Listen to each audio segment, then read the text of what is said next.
Hey, soldiers, you will not believe this. Then again, maybe you will. It's 2022. Anything's possible. Fan sues Tom Brady after losing nearly his entire life savings in FTX deal. There's so much wrong with this. And I'm going to tell you why I disagree with this suit. And guess what? I'm not a fan of Brady. I don't even follow professional sports at all. But I'm going to tell you why this suit makes no sense. It only makes sense for one particular reason. And that reason is Tom Brady's extremely wealthy.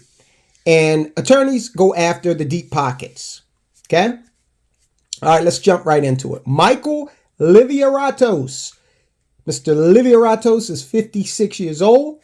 And he is saying in a filing that he was convinced to invest in FTX after seeing the commercials in which Tom Brady was pushing the company headed by Sam Bankman-Fried. Now, this is why you made your decision. This is Tom Brady. That's all it took. He does not. Liviaratos, please, I know you're watching. Hit subscribe. We're always talking about you doing your due diligence and seeing a celebrity on TV say, hey, I like this. That is not due diligence, okay? Back in the 80s, Michael Jackson was drinking Pepsi Cola on TV. Liviaratos, by your logic, that was a reason to invest in the company. As a New England Patriots fan, my entire life, you can imagine the influence that Tom Brady would have, Liviaratos told the media, according to the New York Post. No, sir, I cannot imagine the influence that a football player had on you investing what you're saying is almost your entire life savings. Now, if you wanted to take some advice on, throwing a football, Tom Brady is obviously the guy to go to. Okay, he's going to be a wealth of knowledge in that particular field. But Liviaratos, listen to me. Do you really think that when Tiger Woods opens his 56 car garage, the first vehicle his eyes fixate on is a Buick? Come on now. Okay, certain representations are made in advertising. This is just how it works. I remember back when Michael Jordan was actively promoting his tennis shoes, and he had commercials on television. And it was implied that if you bought the shoes, you would be like Mike. Okay? They even had like a slogan at some point. I want to be like Mike. Now, only a child or a complete idiot would actually think that buying those shoes was going to put you on the level of Michael Jordan. I'm not calling Mr. Liviaratos out of his name. I'm not doing that, sir. I want you to subscribe to this channel. But what I am saying is athleticism and prowess in that is no substitute for due diligence in the world of investing. Okay? So he was a New England Patriots fan, and he, all it took was Tom Brady saying, hey, this is the one. Bankman-Fried has, of course, been arrested and charged with financial crimes. He's cooling it down in the Bahamas, as you know. We've done plenty of videos on that. You know where he is, where he'll be for a while, until the U.S. extradites him and, starts the proceedings. Brady and his soon-to-be former wife, model Gisele Bündchen, were significant actors in selling the company to potential investors.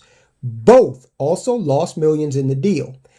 Liviaratos has filed suit after hiring attorney, I read that wrong, Adam Moskowitz, who filed suit against Brady and another FTX frontman, Shark Tank co-host Kevin O'Leary. I'm going to tell you why the suit against O'Leary makes more sense. But these attorneys, they go after the deep pockets, okay?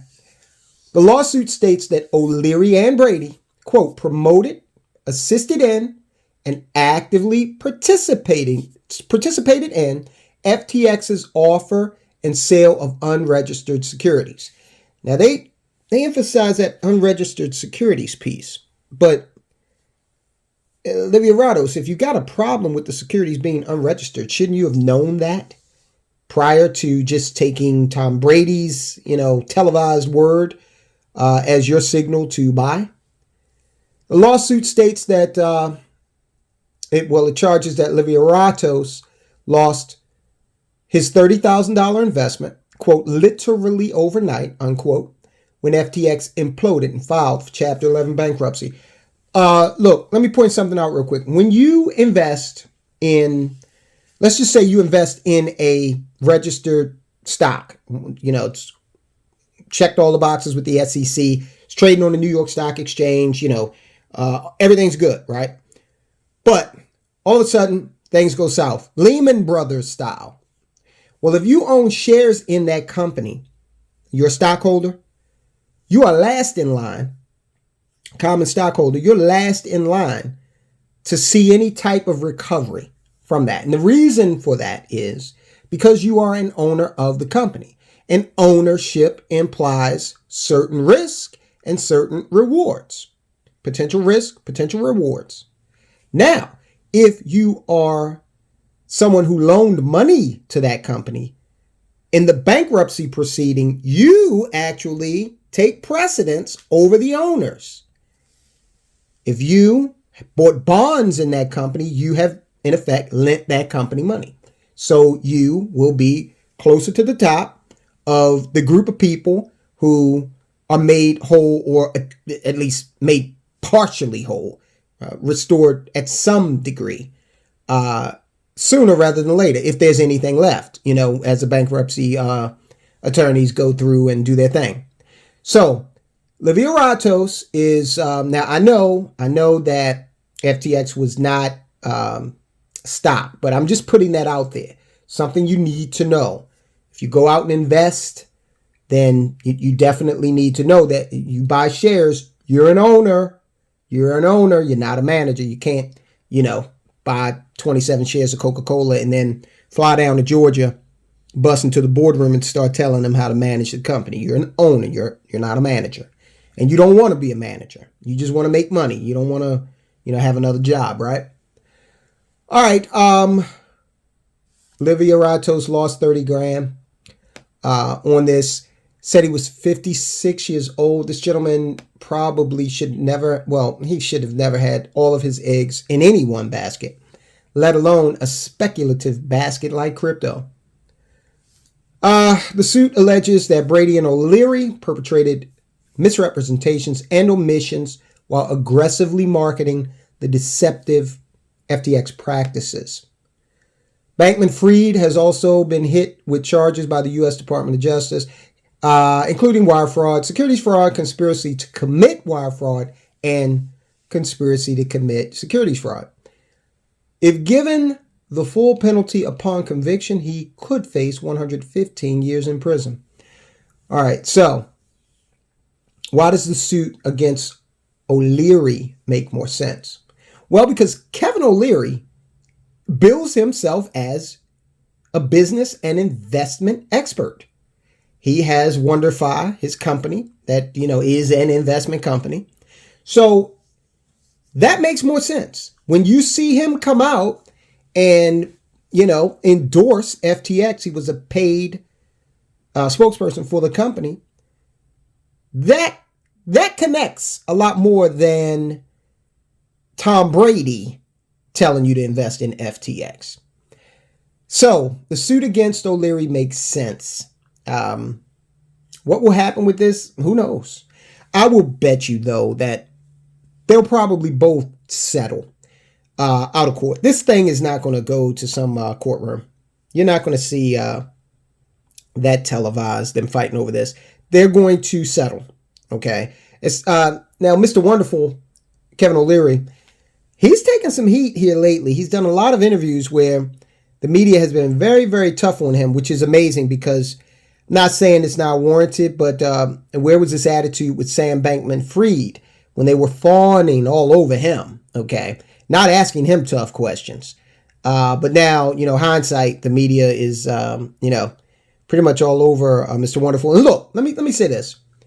Kevin O'Leary is an investor. And some investments go well and some investments don't. There is no substitute on this earth for you as an individual investor doing your due diligence. Okay. I actually admire Elon Musk. I think he's a genius. I like what he's done with SpaceX. I don't own a Tesla, but I do like the ingenuity behind that. The satellite communication system. I like technology, so I'm pretty enthused about what he's done in that area. However, I'm not investing in Tesla. I've done my due diligence, and it does not fit my investment objective. It doesn't fit my profile. Okay, even though I do admire him, Elon Musk, for the reasons stated. So, do your due diligence, guys. There's no substitute for it. Okay, you got to sit down and figure it out. In the meantime, this is a cautionary tale. Don't listen to football players when you're trying to make a decision with regard to what to invest in. And you probably wouldn't listen. Would this guy have listened if Kevin O'Leary came on television and Kevin O'Leary said, I like the Denver Broncos and I think that they're going to defeat whatever team Tom Brady is playing for. This guy, Olivier Ratos, probably would have dismissed that out of hand and said, look, O'Leary doesn't know what he's talking about. He's not into sports like that. He's an investor. That's exactly what he would have done. All right, guys, I'll talk to you soon.